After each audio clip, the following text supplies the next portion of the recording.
راجہ پورس پر جمہوری پبلیکیشنز نے جو کتاب ابھی شائع کی ہے، یہ پہلے بھی شائع ہو چکی ہے، لیکن جو اس کا یہ ایڈیشن آیا ہے یہ بڑا منفرد ہے، اور میرا خیال ہے کہ طالب علموں کے لیے، محققین کے لیے اور ویسے جو اسکالرز اور اساتذہ ہیں ان کے لیے یہ بڑا ضروری باب ہے پنجاب کی تاریخ کا جو اس میں افشا ہوگا۔ پروفیسر بدھا پرکاش نے مہاراجہ پورس پہ ایک بڑی ہی معروضی اور واقعات پر مبنی تحقیق سے اخذ کی ہوئی کتاب، چھوٹی سی یہ کتاب ہے ان کی، پڑھنے کے لیے بڑی ضروری ہے۔ اور وہ سپوت پنجاب کا یعنی مہاراجہ پورس جو کہ پنجاب کے جن ہیروز پہ، بلکہ پاکستان کے جن ہیروز پہ فخر کیا جا سکتا ہے ان میں سے ایک سر فہرست ہے۔ اور چونکہ یہ قبل از تاریخ کے واقعات ہیں، اور جب نہ پریس ہوتے تھے، نہ ٹیلی فون ہوتے تھے، نہ ٹی وی ہوتے تھے، نہ کیمرے ہوتے تھے، اور جب محققین اپنی تحقیق کو بڑی جلدی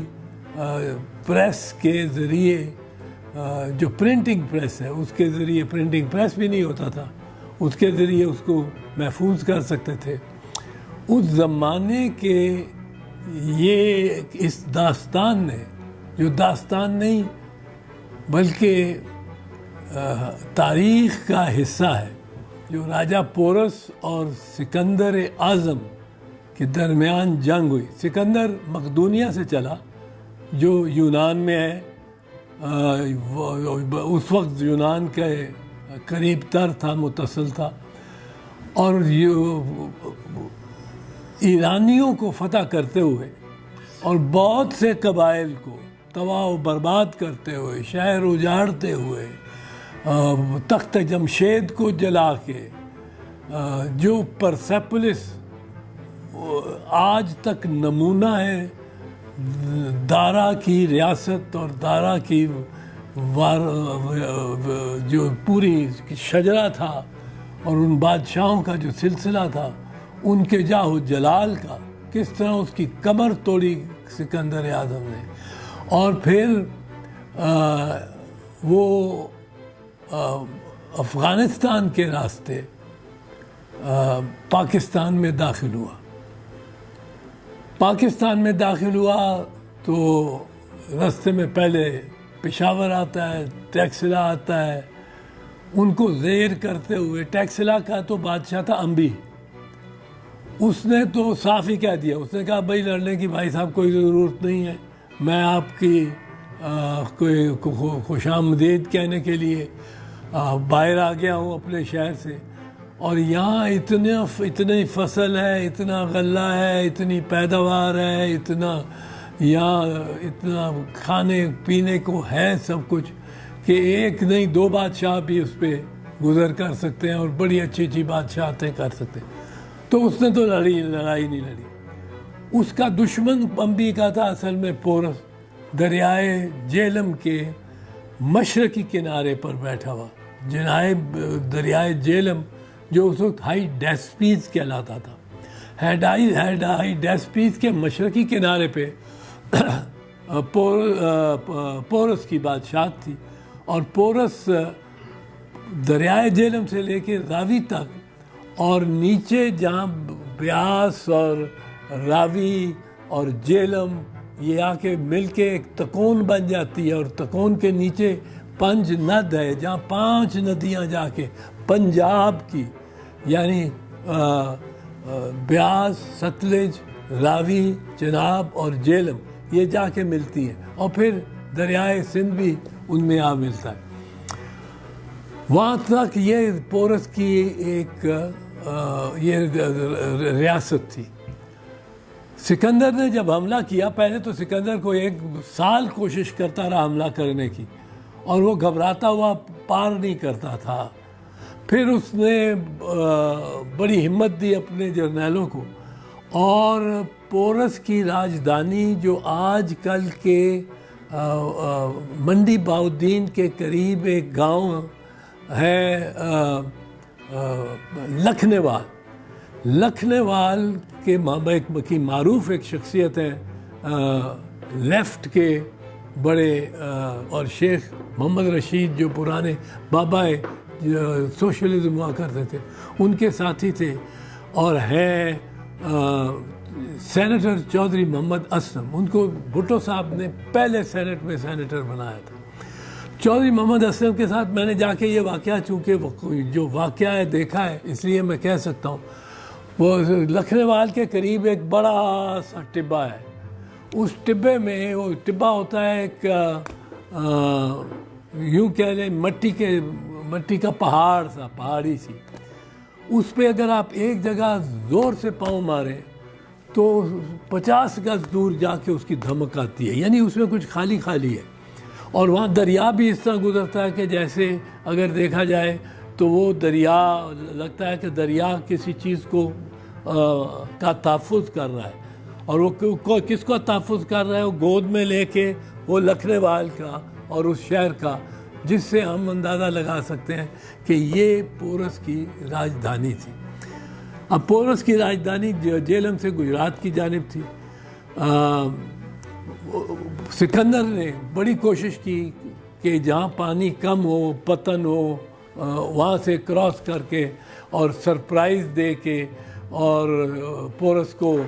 شکست دے، پر بڑی کوششوں کے بعد وہ ناکام رہا۔ پھر اس نے آ کے ایک دفعہ جنگ کی، جہاں جنگ ہوئی اس کے کوئی 5 میل شمال کے اور دریا کے اوپر، دریا شمال سے جنوب کی طرف بہہ رہے ہیں، اس نے حملہ کر دیا اور کراس کیا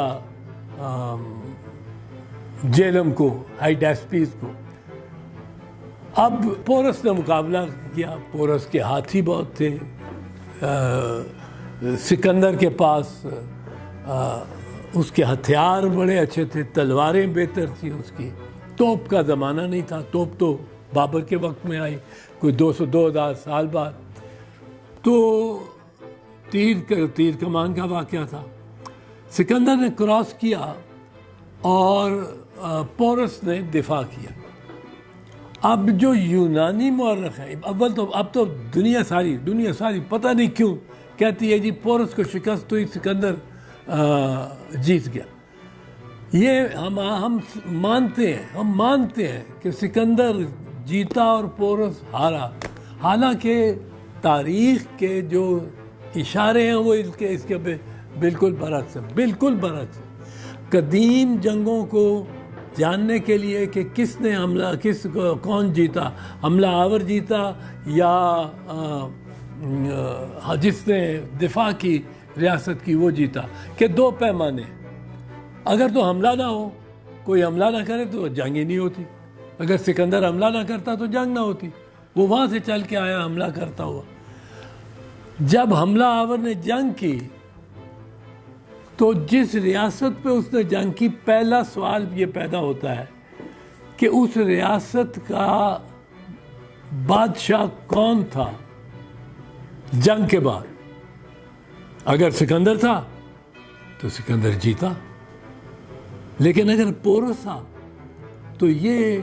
تصور کیا جا سکتا ہے کہ پورس جیتا۔ اب اس تصور میں یونانی لے آتے ہیں کہ جی ہمارے بادشاہ کے سامنے جب پیش کیا گیا پورس کو زنجیروں میں، اور پورس کو ہرا دیا جا چکا تھا اور اس کو 9 زخم آئے تھے، تو اس کو جب بادشاہ نے پوچھا سکندر نے کہ تیرے ساتھ کیا سلوک کروں، تو پورس نے کہا جو بادشاہوں سے کرتے ہیں۔ تو سکندر نے کہا جا پھر تجھے میں نے واپس کی ریاست تیری، تو بادشاہ۔ اب اس میں بڑا انوکھی سی بات ہے، پہلے تو بادشاہوں سے جو سلوک کرتے ہیں وہ یہ کرتے ہیں کہ بادشاہ جس کو ہرایا ہو اس کا بیج مار دیتے ہیں، اس کی نسلیں برباد کر دیتے ہیں کہ کہیں یہ پھر کھڑا نہ ہو جائے اس کا کوئی بیٹا، کوئی شہزادہ، کوئی پوتا، اور وہ کلیم کر لے اور اپنا دعویٰ کر لے۔ تو بادشاہوں کو چھوڑتے نہیں ہرا کے، دوسری چیز جو ثابت ہوئی کہ اور یہ سکندر کے مورخین کا بیان ہے، یہ کرٹیس کا بیان ہے، یہ آرین کا بیان ہے، یہ پلوٹارک کا بیان ہے، یہ مجھے دو نام اور ہیں اس کے بھی یاد آ جاتے ہیں، پر یہ ان سب کا نام ہے اور کا بیان ہے کہ پورس جنگ کے بعد گجرات کی ریاست کا بادشاہ رہا۔ اب یہ کہنا کہ اس نے عنایت کر دیا سکندر نے، یہ تو ماننے کی بات نہیں۔ دوسری چیز دیکھ لیں پھر یہ یونانی مانتے ہیں، یہ یونانیوں کا کیا بیانیہ ہے کہ سکندر نے دریا کو واپس کراس کیا، عبور کیا، پھر مغرب کی طرف چلا گیا، اور مغربی کنارے پہ، مشرقی کنارے پہ ریاست تھی پورس کی، مغربی کنارے کے ساتھ وہ نیچے ملتان تک گیا، ملتان سے وہ گیا پنجند پہ، جہاں پانی اور دریا 8 میل چوڑا تھا، وہ پنجند کے مقام بنتا ہے، وہاں سے وہ بیاس کی طرف اوپر گیا، ستلج اور بیاس پہ اس کے خلاف بغاوت ہو گئی، کیونکہ پورس کے جو گریلے تھے وہ سکندر کو دریا کے پار سے تنگ کرتے رہتے تھے، اور جو تیر تھا پنجاب کا اور کمان تھی جو پنجاب کی، وہ معروف اور مشہور تھی، اس سے بڑے بڑے ڈرتے تھے۔ وہ کمان تھی بانس کی بنی ہوئی، اور بانس میں جو لچک ہے وہ عام لکڑی میں نہیں ہے، تو وہ تو تباہ کرتی تھی، اس کا تیر بھی بانس کا، پتلے بانس کا ہوتا تھا۔ سکندر کے سپاہیوں نے بالآخر جواب دے دیا، انہوں نے بغاوت کر دی، انہوں نے کہا صاحب واپس چلو، اور سکندر بیاس سے، اور وہ وہاں بہت درخت ہیں، چیڑ کے درخت، یہ لمبے لمبے جو ہوتے ہیں پہاڑوں پہ، ان کی لمبے لمبے درختوں کے پھٹے بنا کے، کشتیاں بنا کے، پورا دریائے سندھ کے سے پرشین گلف میں خلیج فارس میں پہنچا، اور خلیج فارس سے وہ خود زمینی راستے پہ اور آدھی اس کی فوج پانی کے ساتھ ساتھ وہ بابل پہنچا سکندر۔ بابل جو بیبیلون ہے، عراق میں ہے، اور ایک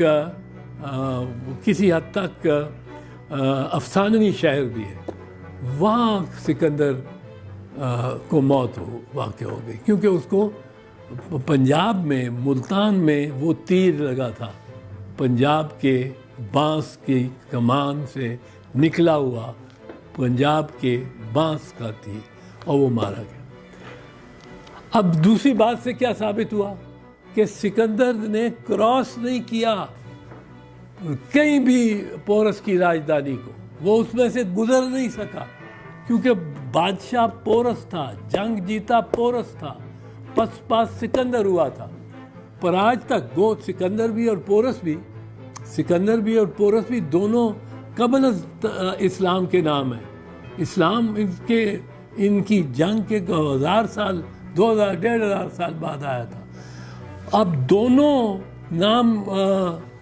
اسلام سے قبل از اسلام کے، پر ہم اپنے بچے کا نام سکندر تو رکھتے ہیں، پورس کوئی نہیں رکھتا۔ جو سپوت یہاں کا، اس کا نام کوئی نہیں رکھتا۔ اور میں نے اپنی ایک غزل کے ایک قطعے میں اس کو بیان کیا ہے۔ مطلع اس غزل کا تو ہے، وہ بت پرست تھا لیکن خدا سے ڈرتا تھا، وہ بت پرست تھا لیکن خدا سے ڈرتا تھا، عجیب شخص تھا ہر انتہا سے ڈرتا تھا۔ اور وہ قطع نما ہے جو سکندر اور پورس پہ ہے۔ دراصل پورو نے پسپا کیا سکندر کو، اور یہ